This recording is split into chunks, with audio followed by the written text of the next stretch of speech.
अस्सलाम वालेकुम viewers, rich Pakistan का नया एपिसोड लिए मैं हूं आपका मेज़बान अब्दुर्रहमान। आज प्रोग्राम में सबसे पहले डिस्कस करेंगे पाकिस्तान और एशियन डेवलपमेंट बैंक के दरमियान रेलवे ML1 मंसूबे की तामीर के लिए अहम मुआहदे पर दस्तखत हुए हैं और इस मुआहदे के तहत पाकिस्तान अपना पूरा पेपर वर्क मुकम्मल करेगा, जिसके बाद एशियन डेवलपमेंट बैंक हमें $2 अरब का लोन देने जा रहा है, जिससे कराची से रोड़ी तक का सबसे ख़राब ML1 का पैच रिन्यू किया जाएगा, बेहतर किया जाएगा।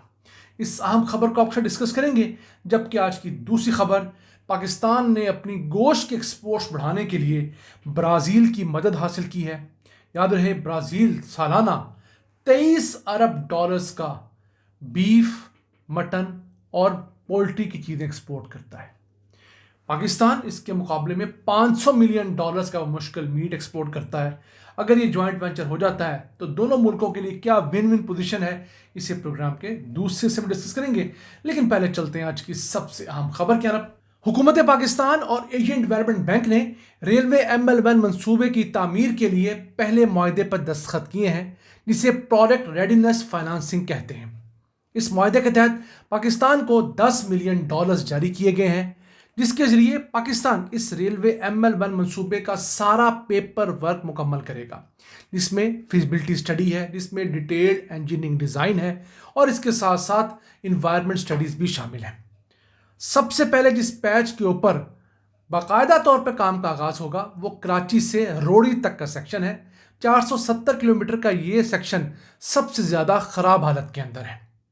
इसके ऊपर बार बार जो रेल है वो डीरेल होती है। यहाँ पर हादसा सबसे ज़्यादा होते हैं। एवरेज लाइफ जो इस ट्रैक की है वो 70 साल है और यहाँ पर औसत स्पीड इस वक्त 65 किलोमीटर से लेकर 80 किलोमीटर के दरमियान है। जैसे ये पैच जो है वो अगले 2 सालों के अंदर रिन्यू हो जाएगा तो इसके ऊपर रफ्तार बढ़कर 160 किलोमीटर फी घंटा हो जाएगी। ये पैच जो है $2 अरब की लागत से एशियन डेवलपमेंट बैंक हमें बना कर देगा, यानी फाइनेंसिंग उनकी होगी। हम दुनिया भर से जो कंसल्टेंट्स हैं बाकी चीज़ें अरेंज करेंगे और इस पैच को अगले साल 2026 में बनाना शुरू करेंगे। 2028 तक इसके ऊपर काम मुकम्मल होने की तवक्को है।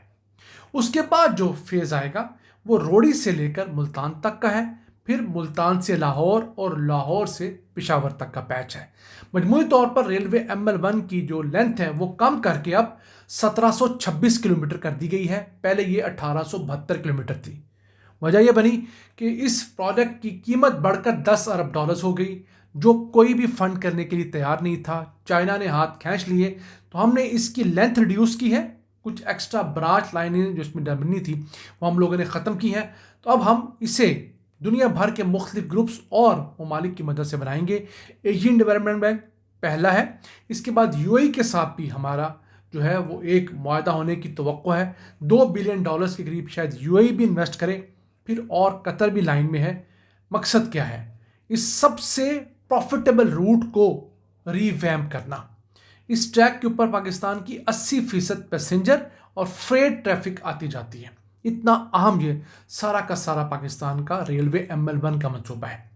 ये पाकिस्तान के मेन लाइन के लिए भी बेहतर है और कल को थर कोयले के लिए भी और रिकोडिक के एक्सपोर्ट्स के लिए भी बेहतर है। क्यों? जो थर से निकलने वाला कोयला है उसे ट्रांसपोर्ट करने के लिए हम 106 किलोमीटर का नया रेलवे ट्रैक ऑलरेडी इस तक बना रहे हैं। वो अगले साल के आखिर तक मुकम्मल होने की तवक्को है। तो उस रेलवे ट्रैक ने भी इसी रोड़ी सेक्शन के ऊपर आकर ही जो पोर्ट कासिम है वहाँ तक जाना है और वहाँ से एक्सपोर्ट हो सकेगा। दूसरी तरफ रिकोडिक से हमने जो सोना और तांबा निकालना है सन 2028 में, उसे एक्सपोर्ट करने के लिए भी ज़रूरी है कि रेलवे ट्रैक का ये पोर्शन बना हो। वहाँ से आने वाली ट्रेन रोड़ी तक आएगी बलूचिस्तान से और फिर आगे पोर्ट कासम से जाकर ये दुनिया भर में एक्सपोर्ट होगी और फिर किसी दुनिया की मशहूर रिफाइनरी में जाकर इसे प्रोसेस किया जाएगा। तो ये इस लिहाज से भी अब कमर्शियली सबसे अहम पाकिस्तान रेलवे का, मैं समझता हूँ पूरे मवासलात का, खा मोटरवेज हो, खा हाईवेज हो, खा एयरपोर्ट्स हो और खा रेलवे ट्रैक हो, सबसे अहम मंसूबा ये वाला है। आइए चलते हैं आज की दूसरी अहम खबर की तरफ। पाकिस्तान ने अपनी गोश्त और डेयरी के एक्सपोर्ट्स बढ़ाने के लिए ब्राज़ील से रिक्वेस्ट की है। ब्राज़ील के जो एम्बेसडर हैं पाकिस्तान में, उनके साथ जॉइंट वर्किंग ग्रुप बनाने पर इत्तफाक हुआ है, जिसके ज़रिए पाकिस्तान अपनी डेयरी और गोश्त के एक्सपोर्ट्स बढ़ा सकेगा उनके तजर्बात से सीख कर। یاد رہے برازیل اس وقت دنیا کے اندر بڑے جانوروں کی آبادی کے لحاظ سے سب سے بڑا ملک ہے. ان کے پاس 23 کروڑ بڑے جانور ہیں اور ان کی گوشت کی ایکسپورٹس کوئی 23 بلین ڈالرز کی ہیں. یاد رہے اس کے اندر حرام جانوروں گوشت شامل نہیں ہے.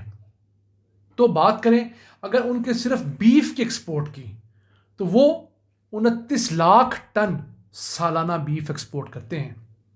یہ پورے پاکستان کی ٹوٹل گوشت کی پیداوار کا 50% بنتا ہے اور اس سے 12 بلین ڈالرز کماتے ہیں. ہم گوشت ایکسپورٹ سے کتنے ملین ڈالر کماتے ہیں؟ بمشکل 500 ملین ڈالرز. ویسے ہمارے پاس بھی جانوروں کی آبادی کو کم نہیں ہے. اگر بڑے جانوروں کا ذکر کریں تو ہمارے پاس 102 ملین یعنی تقریباً 10 کروڑ 20 لاکھ بڑے جانور ہیں، جس میں گائے کی نسل جو ہے اس کے 5.5 کروڑ جانور ہیں، بھینس کی نسل کے 4 کروڑ 70 لاکھ جانور ہیں. ہمارا مسئلہ کیا ہے؟ ہمارے پاس وہ سرٹیفکیشنز نہیں جن کے ذریعے زیادہ پیسے ملتے ہیں. ہمارے پاس سلاٹر ہاؤس اتنی بڑی تعداد میں نہیں جتنے ہمیں چاہیے. پھر پیکیجنگ اور پوری ویلیو چین جس میں ٹریسیبلٹی بھی ہوتی ہے وہ ہم نے ایسا اسٹیبلش ہی نہیں کی. اس وجہ سے ہمارا گوشت نسبتاً سستا بکتا ہے اور کم ملکوں میں جاتا ہے. اب برازیل گلف کے ممالک کو گوشت مہیا کرنے والا سب سے بڑا ملک ہے اور برازیل جو حلال کے ٹیگ کے نیچے گوشت ایکسپورٹ کرتا ہے، وہ گوشت جو حلال طریقے سے ذبح ہوتا ہے، حلال جانور کا ہوتا ہے، حلال طریقے سے ٹرانسپورٹ ہوتا ہے، وہ 5 ارب ڈالر کا ایکسپورٹ کرتا ہے. ہمارے پاس تو سارا جانور ہی حلال ہے، صرف ہم نے اسے حلال طریقے سے صرف ذبح نہیں کرنا بلکہ اس کی سرٹیفکیشنز حلال رکھنی ہے. اس کی پیکیجنگ، اس کی ٹرانسپورٹیشن، لاجسٹک ہر چیز حلال رکھیں گے انٹرنیشنل سرٹیفکیشنز کے مطابق، تب بھی ہم حلال برانڈ کو دنیا بھر میں منوا سکیں گے.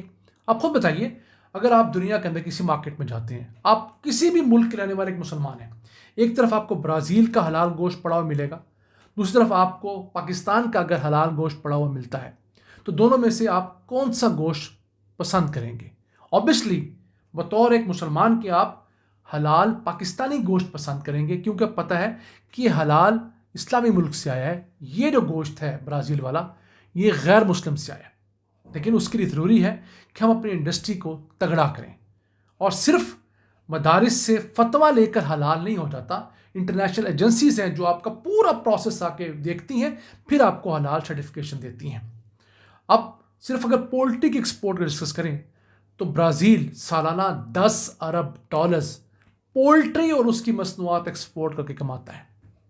اب دیکھیے دنیا نے کہاں کہاں خود کو طاق بنایا ہوا ہے اور ہم ہیں کہ اپنے تمام وسائل اپنی ہر حرامیوں کی وجہ سے ضائع کرتے چلے جا رہے ہیں.